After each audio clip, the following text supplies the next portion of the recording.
नमस्कार, आप सभी का स्वागत है और आप देख रहे हैं एएनबी न्यूज। मैं हूं आपके साथ सोनम गुरुंग। तो चलिए शुरुआत करते हैं आज के खास बुलेटिन के।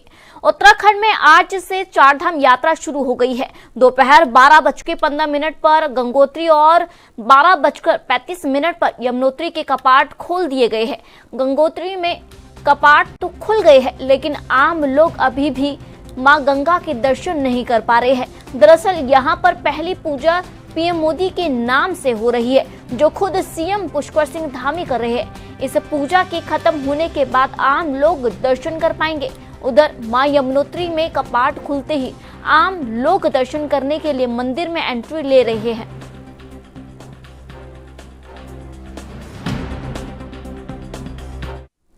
बढ़ते अगली खबर की ओर।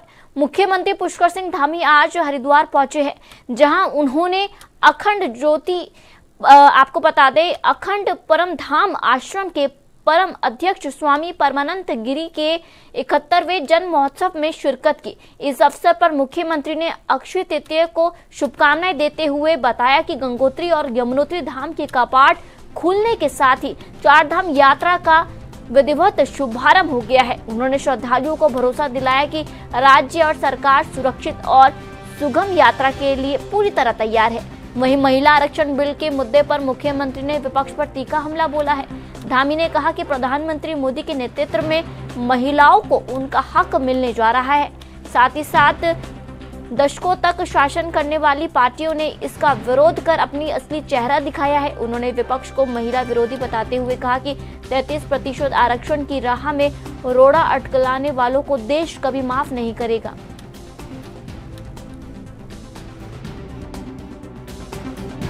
दिन है अक्षय तृतीया के दिन से हमारे यमुनोत्री धाम और गंगोत्री धाम के आज कपाट खुल रहे हैं। यात्रा विधिवत रूप से प्रारंभ हो रही है। यात्रा की सभी तैयारियां पूरी कर ली गई हैं। सबों में बहुत हर्षोल्लास है और बड़ा उत्साह यात्रा को लेकर है। सभी तैयारियां विधिवत तरीके से पिछले सालों के अनुभव लेकर पिछले सालों की यात्रा से जो भी न्यूनता जो भी और ज़्यादा अच्छा काम करना है वो सब किया गया है। सभी यात्रियों का हम स्वागत करते हैं, अभिनंदन करते हैं। सबकी यात्रा अच्छी हो, सफल हो, सरल हो, सुरक्षित हो, इसके लिए हमारा प्रयास जारी रहेगा और ये हमारी सर्वोच्च प्राथमिकता है।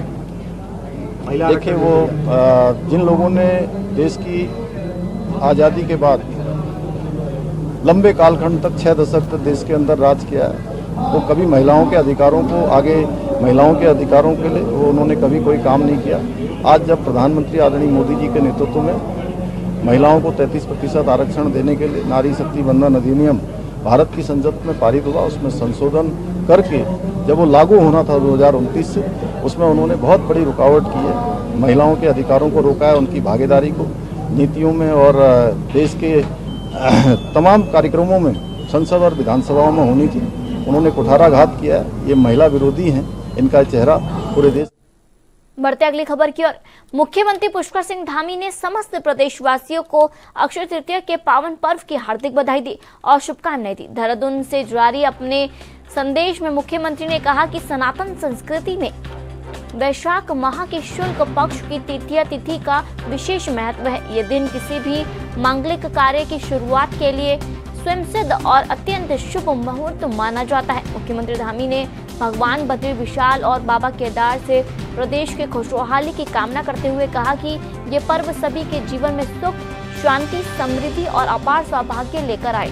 साथ ही उन्होंने इस शुभ अवसर पर शुरू हो रही चारधाम यात्रा की सफल संचालन और श्रद्धालु की मंगल में यात्रा की भी कामना की। मुख्यमंत्री का ये संदेश प्रदेश में उत्सव और उमंग के माहौल को और अधिक उत्साहजनक बना रहा है।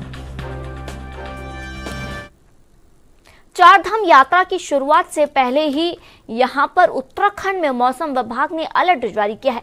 आपदा प्रबंधन सचिव विनोद कुमार सुमन के मुताबिक अगले 3 से 4 दिनों में प्रदेश के कुछ हिस्सों में हल्की बारिश और 4000 मीटर से ऊंचे क्षेत्रों में बर्फबारी की संभावना जताई जा रही है। प्रशासन पूरी तरह मुस्तैद है और सभी संबंधित जिलों को सतर्क रहने के निर्देश दिए गए हैं। हालांकि राहत की बात यह है कि फिलहाल किसी बड़े खतरे की आशंका नहीं है।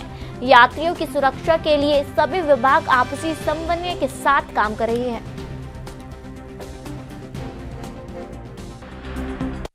देखिए, जो चार धाम यात्रा शुरू हो रही है और उसके लिए जो संबंधित विभाग हैं सब अपनी तैयारी कर रहे हैं। आपदा प्रबंधन विभाग भी उनमें से एक है। आपदा प्रबंधन विभाग द्वारा अपनी तैयारी पूरी कर ली गई है। जो अलर्ट जारी किया गया है अभी अगले 3-4 दिनों के लिए, उसके बारे में बताना चाहूंगा कि हल्की बरसात की संभावना है। ऊंचाई वाले जनपदों में हल्की बरसात हो सकती है। 4000 मीटर या उससे अधिक ऊंचाई वाले क्षेत्रों में बर्फबारी की संभावना है। उसके लिए जनपदों को सूचित किया जा चुका है। चारधाम यात्रा 2026 को लेकर मुख्यमंत्री पुष्कर सिंह धामी ने एक बेहद आधुनिक और बड़ा फैसला लिया है। इस बार देवभूमि की यात्रा पूरी तरह प्लास्टिक मुक्त होगी, जिसकी निगरानी अब आसमान से ड्रोन के जरिए की जाएगी। मुख्यमंत्री ने सख्त निर्देश दिए हैं कि कूड़ा फैलाने वालों पर कड़ी कार्रवाई हो और मनी बैक जैसी योजनाओं से सफाई को बढ़ावा मिले। यही नहीं, आधुनिक कमांड सेंटर और घोड़े खच्चरों की लीद से बायोमास ऊर्जा बनाने जैसी अभिनव पहल भी की जा रही है। तकनीक और जन भागीदारी के संगम से इस बार यात्रा स्वच्छ और सुरक्षित होगी।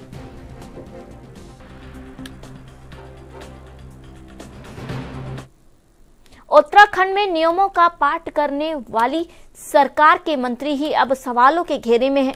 आपको बता दें, अल्मोड़ा में कैबिनेट मंत्री रेखा आर्य के काफिले में नियमों की धज्जियां उड़ती दिखाई दे रही है। यहाँ एक टैक्सी नंबर वाहन पर पीली के बजाय सफेद नंबर प्लेट लगी मिली, जिस पर अवैध रूप से उत्तराखंड सरकार भी लिखा था। इस पर चूक पर मंत्री जी के से सवाल हुआ तो उन्होंने कार्रवाई की बात की है कहीं, लेकिन अपने ही काफिले की इस गाड़ी को लेकर अनभिज्ञता जता दी है। अब सवाल यह है कि क्या नियम सिर्फ आम जनता के लिए है?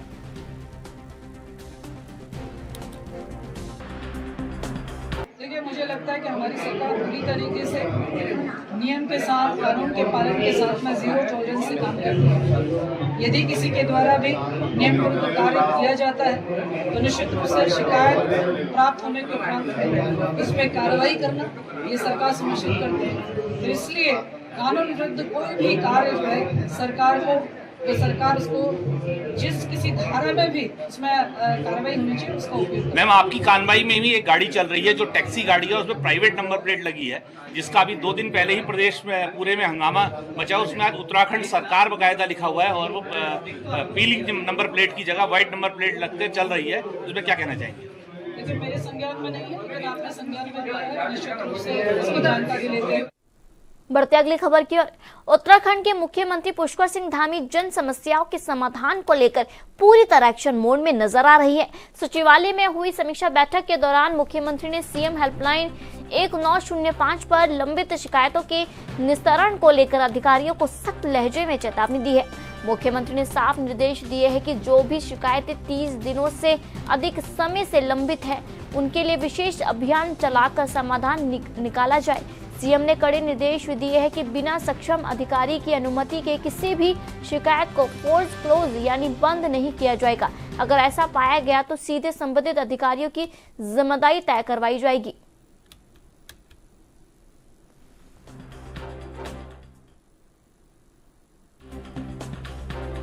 एक अभियान चला के कल सड़कों पे भी मुख्यमंत्री थे, किस तरीके से ये देखें? देखिए, 1905 माननीय मुख्यमंत्री जी का एक ऐसा प्लेटफार्म है जिस पर लगातार स्वयं उसकी मॉनिटरिंग करते हैं और आम जन को उसके माध्यम से अपनी बात सहज रूप से जो भी उनकी शिकायतें हैं, जो सुझाव हैं, उसके माध्यम से सरकार को प्रेषित करते हैं।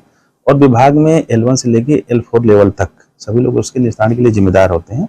उसमें कैसे त्वरित कार्रवाई की जाए और उसमें संतुष्टिकरण अधिकतम लोगों को कैसे संतुष्ट किया जाए, शिकायतों के निस्तारण के साथ साथ इनको समाधान की दिशा में, उसको लेकर के उन्होंने निर्देश दिए थे। स्वयं भी कल स्थल निरीक्षण किया था ताकि जो इस तरह के लंबित मामले उनमें तेजी लाए। टीम ने भी कहा है कि जो लंबित है उन्हें तुरंत एक अभियान चला के पूरा किया, तो उसके लिए क्या किया? नहीं, देखिए, बीच में डिप्लोमा इंजीनियर्स की हड़ताल रही, तो जो इस तरह की कार्यदायी संस्थाएं हैं उनमें विलम्ब हुआ, जो इस तरह की शिकायतें थी उनमें निस्तारण में। तो उन्होंने यही कहा कि हर 15 दिन में इसकी समीक्षा की जाए और विभाग अध्यक्ष अपने स्तर से लगातार इसकी मॉनिटरिंग करें और मॉनिटरिंग करेंगे जो समस्याएं हैं। बढ़ते अगली खबर की ओर। महिला आरक्षण को लेकर सियासत गर्मा गई है। कांग्रेस का आरोप है कि भाजपा महिलाओं को गुमराह कर रही है। हकीकत यह है कि आरक्षण कानून 2023 में ही पारित हो चुका है, लेकिन अब सरकार बिना किसी ठोस आधार के सीटें बढ़ाने का नया बिल लाई है। कांग्रेस का सवाल सीधा है, जब वर्तमान सीटों पर 33% आरक्षण दिया जा सकता है तो सीटें बढ़ाने का औचित्य क्या है? क्या भाजपा सशक्तिकरण के बजाय केवल राजनीतिक लाभ लेना चाहती है? साथियों नमस्कार। कल लोकसभा में भारतीय जनता पार्टी के द्वारा सरकार के द्वारा जो बिल पेश किया गया, अब भारतीय जनता पार्टी उस बिल को गिरने के दोष कांग्रेस और सहयोगी दलों पर मढ़ रही है। सबसे पहले ये जानने की आवश्यकता है कि ये बिल है क्या। ये बिल वास्तविक रूप में महिला आरक्षण का बिल नहीं है। महिला आरक्षण का जो बिल था वो 2023 में पास हो चुका और प्रधानमंत्री जी उसको 2024 के चुनाव में कैश भी कर चुके हैं। लेकिन अब चूंकि बंगाल में अभी वोट पड़ने बाकी हैं और ऐसे तमाम स्थितियां हैं कि जिनको डाइवर्ट करना आवश्यक है, इसलिए ये महिला आरक्षण बिल नहीं बल्कि ये महिला आरक्षण के साथ महिला आरक्षण लागू करने के लिए उससे पहले एक संशोधन बिल लाया गया जिसका नाम महिला आरक्षण संशोधन बिल रखा गया। इसमें ये प्रावधान है, अब जो बीजेपी जो फैला रही है कि कांग्रेस ने इसे रोक दिया, कांग्रेस ने इसे रोक दिया, इनकी जालसाजी और इनकी चालबाजी मैं स्पष्ट करना चाहता हूं कि क्या है। महिला आरक्षण बिल तो 2023 में लागू हो गया, कांग्रेस के सहयोग से हुआ। इससे पहले पंचायतों में जो महिला आरक्षण हुआ वो कांग्रेस ने किया। लेकिन सवाल ये है कि महिला आरक्षण का जो वर्तमान महिला आरक्षण संशोधन बिल है, इसके प्रावधान क्या है, पहले ये जानने की जरूरत है। उत्तराखंड के मुख्यमंत्री, उत्तराखंड की विधानसभा अध्यक्ष और देश के तमाम बीजेपी के नेता कल से ये एक माहौल बनाने में लगे हुए हैं। पहाड़ों की रानी मसूरी को ट्रैफिक जाम से मुक्ति दिलाने के लिए नगर पालिका ने कमर कस ली है। आपको बता दें, पालिका अध्यक्ष मीरा सकलानी की अध्यक्षता में हुए बड़े फैसले के तहत माल रोड पर अब शाम 5 बजे के बाद वाहनों की आवाजाही पूरी तरह प्रतिबंधित रहेगी।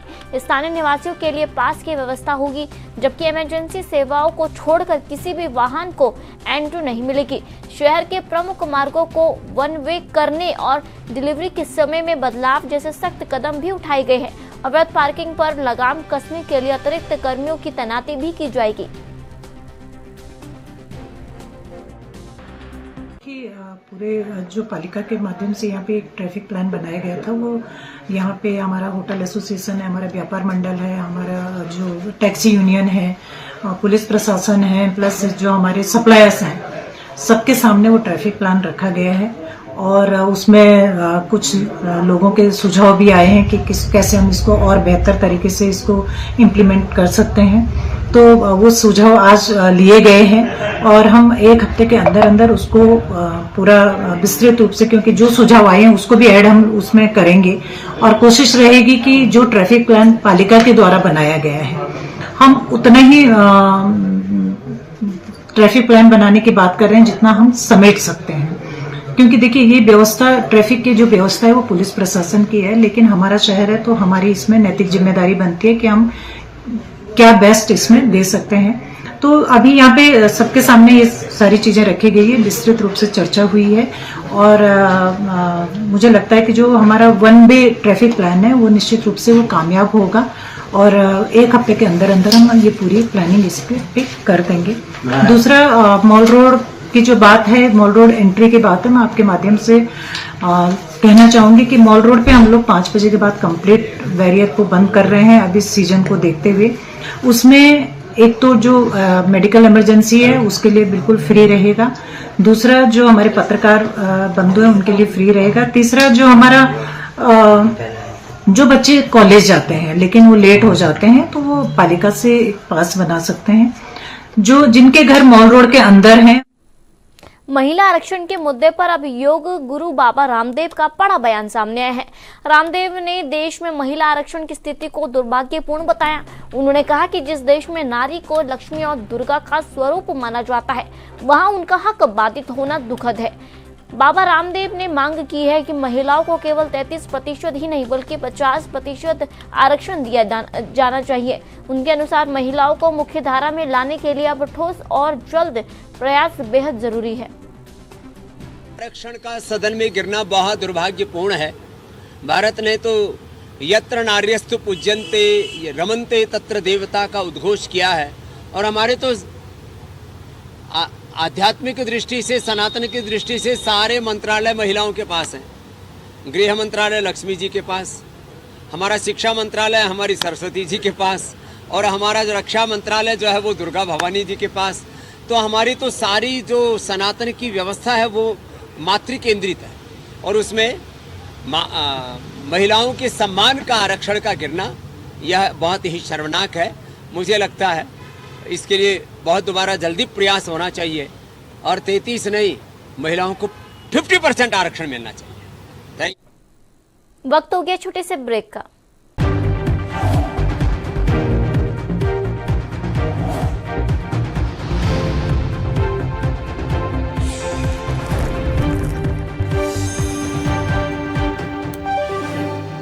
ब्रेक के बाद आप सभी का स्वागत है और आप देख रहे हैं एएनबी न्यूज। बढ़ते अगली खबर की ओर।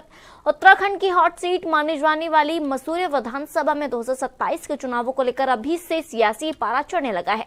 वर्तमान में कैबिनेट मंत्री गणेश जोशी इस सीट का प्रतिनिधित्व कर रही है, लेकिन भाजपा के भीतर ही अब चुनौती के स्वर उभरने लग गए हैं। आपको बता दें, देहरादून के पूर्व महापौर सुनील उनियाल गामा ने अपनी दावेदारी मजबूती से पेश कर दी है, जिससे आने वाले दिनों में चुनावी जंग दिलचस्प होने के संकेत मिल रहे हैं। पूर्व महापौर की सक्रियता न से जहां कार्यकर्ताओं के बीच चर्चा छिड़ दी गई है, वहीं भाजपा प्रदेश प्रवक्ता कुंवर जुपेंद्र सिंह का कहना है कि चुनाव के समय दावेदारों की संख्या बढ़ने पार्टी के जीवंत होने का प्रमाण है। हालांकि उन्होंने स्पष्ट किया कि टिकट का अंतिम निर्णय पार्टी आलाकमान ही करेगा। अब देखना यह होगा कि भाजपा नेतृत्व सीटिंग विधायक गणेश जोशी पर भरोसा जताते हैं या फिर किसी नए चेहरे को मौका दिया जाता है।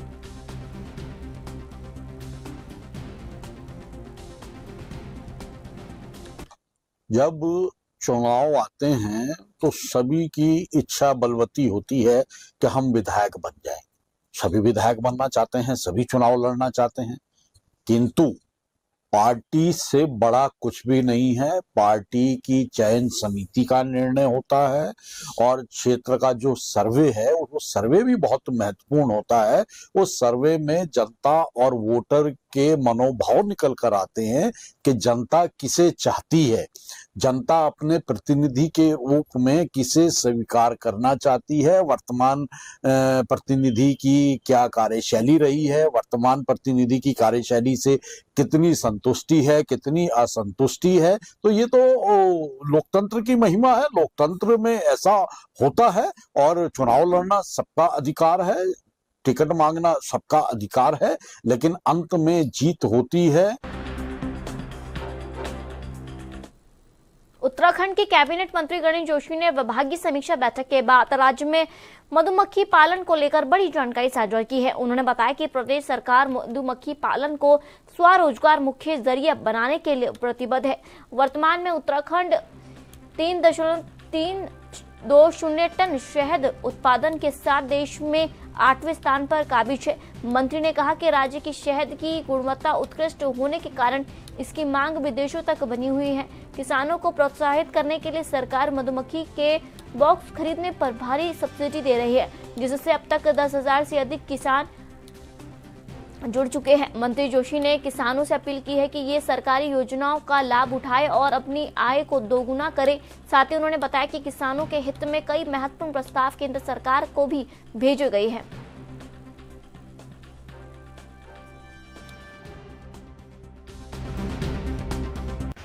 हमारी सरकार मौन पालन को लगातार बढ़ावा दे रही है। आज 3,320 टन उत्पादन के साथ हमारा छोटा सा राज्य मौन पालन में देश में 8वें स्थान पर है। अभी हमने मौन पालन नीति कैबिनेट से पास की, जिसमें 111 करोड़ रुपए की व्यवस्था हमने की है। हम किसानों को बॉक्स खरीदने पर 750 रुपए की सब्सिडी सरकार देती है। आज 10,000 से अधिक किसान इससे जुड़े हुए हैं। वहीं भारत सरकार को हमने 26 किसानों के 39 करोड़ के प्रस्ताव भारत सरकार को भेजे हैं। और हमारी जो शहद की क्वालिटी इतनी बेहतर है कि आज इसकी पूरी डिमांड देश में विदेश में भी हो रही है। और आज मेरे आवास पर जो 30 बॉक्स रखे हुए थे एवरेज करीब 60 किलो शहद यहाँ पर निकला है। और मैं लोगों से कहना चाहता हूँ कि सरकार, अपने किसान भाइयों से, कि सरकार की इस योजना का लाभ उठाएं और जहाँ प्रधानमंत्री जी का आत्मनिर्भर भारत का सपना है, जो किसानों की आय दुगनी करने का, उसमें भी हमारी मनपाल। लोकसभा में नारी शक्ति वंदन अधिनियम विधेयक को जोरदार झटका लगा है। सदन में मत विभाजन के दौरान ये महत्वपूर्ण विधेयक आवश्यक 2/3 बहुमत हासिल करने में विफल रहा है, जिसके कारण इसे पारित नहीं किया जा सका। इस विधेयक की विफलता के बाद अब देश और प्रदेश की राजनीति में आरोप प्रत्यारोप का दौर तेज हो गया है। बीजेपी की प्रदेश प्रवक्ता हनी पाठक ने इस पर तीखी प्रतिक्रिया देते हुए विपक्ष की मानसिकता को महिला विरोधी करार दिया है। उन्होंने कहा कि विपक्ष का नकारात्मक रुख महिलाओं के सम्मान के साथ खिलवाड़ कर रहा है। प्रवक्ता ने कांग्रेस पर निशाना साधते हुए कहा कि लड़की हूँ, लड़ सकती हूँ जैसे नारे अब केवल जमलेबाजी बन चुके हैं। वहीं पर सत्ता पक्ष का आरोप है कि विपक्ष ने कभी भी महिलाओं के हित में धरातल पर कार्य नहीं किया, जिससे उनकी कथनी और करनी का अंतर साफ उजागर हो गया है। विपक्ष का आरोप लगाना, देखिए, नारी शक्ति वंदन अधिनियम पे राजनीति करना विपक्ष की ये दर्शाता है कि महिलाओं के सम्मान के साथ खिलवाड़ किस तरीके से विपक्ष करता है। अगर देखा जाए तो हमें भूलना नहीं चाहिए कि यूपी चुनाव के, विधानसभा चुनाव के दौरान इन्हीं की पार्टी की प्रियंका वाड्रा ने सरेआम खुले मंच से कहा था कि लड़की हूं, लड़ सकती हूं, लेकिन वो सिर्फ एक जुमलेबाजी के अलावा कुछ नहीं रह गया, क्योंकि जब नारी शक्ति वंदन अधिनियम बिल को पारित करना था तो विपक्ष का दोहरा चरित्र, दोगला चरित्र जिस प्रकार से सामने आया है, वो अपने आप में यह दर्शाता है कि महिलाओं के सम्मान के साथ ये यदा कदा हर समय खिलवाड़ करते हैं और महिलाओं की बातें करने के लिए इन लोगों को सिर्फ एक दिखावा रह जाता है। और उसके अलावा ये महिलाओं के बारे में ना तो चिंता करते, ना महिलाओं की फिक्र है, ना महिलाओं को आगे आने के लिए किसी भी क्षेत्र में, चाहे वो राजनीतिक क्षेत्र हो, चाहे वो कोई। फिलहाल आज के बुलेटिन में इतना ही और आप देखते रहिए ENB न्यूज। नमस्कार।